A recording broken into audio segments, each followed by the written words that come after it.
Hello lovely viewers, আসসালামু আলাইকুম। আজকের এপিসোডে করে দেখাবো কিভাবে কম সময়ে এবং কম খরচে জলপাইয়ের আচার করা যায়। আর তার জন্য আমি কিছু আস্ত মশলা যেমন জিরা, ধনে, পাঁচফোড়ন,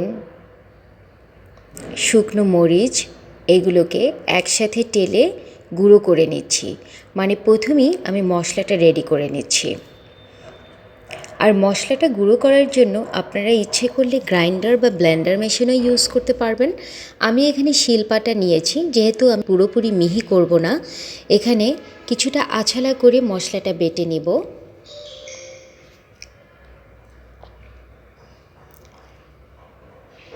দেখুন, আমি এরকম আছালা করে মশলাটাকে রেডি করে নিয়েছি। এবার এখানে কিছু সরিষা ধুয়ে নিয়েছি 3 টেবিল চামচের মতো, সেগুলোকেও খুব ভালো করে বেটে নিব।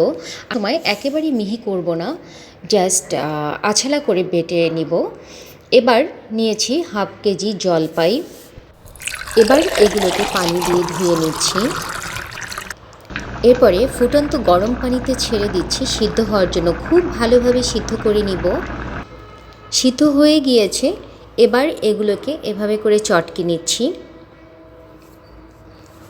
এ পর্যায়ে হাঁড়িতে দিয়ে দিচ্ছি 1 কাপ সর্ষের তেল, সাথে দিচ্ছি কিছু দারুচিনি ও তেজপাতা, দিচ্ছি 3টি বড় রসুন কুচি এবং 5টি শুকনো মরিচ, আর 2 টেবিল চামচ আস্ত পাঁচফোড়নও দিয়ে দিচ্ছি।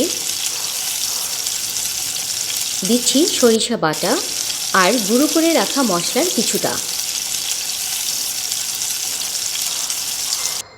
এবার সাথে অ্যাড করে নিচ্ছি সেই চটকে নেওয়া জলপাই।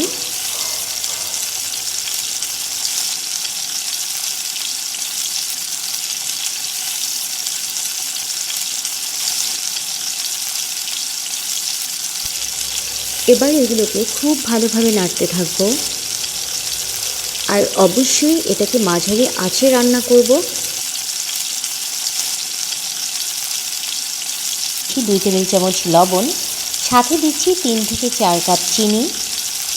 আপনারা যখন জলপাইয়ের পরিমাণ বাড়িয়ে দিবেন, তখন কিন্তু লবণ, চিনি, মশলা সব কিছুর পরিমাণই একটু একটু করে বাড়িয়ে দিতে হবে।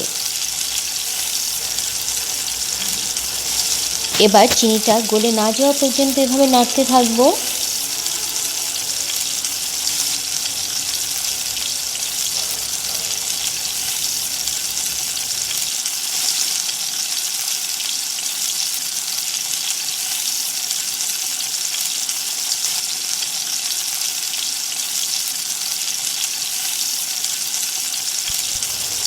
চিনিটা গলা শুরু করেছে।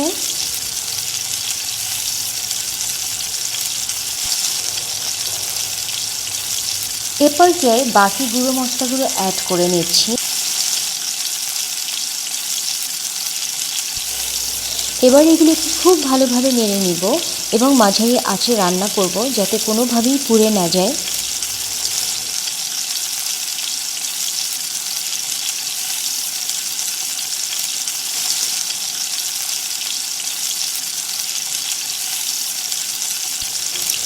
আচারের রং কিন্তু একটু একটু করে চেঞ্জ হওয়া শুরু করেছে। এটা ডিপ ব্রাউন না হওয়া পর্যন্ত এভাবে নাড়তে থাকবো।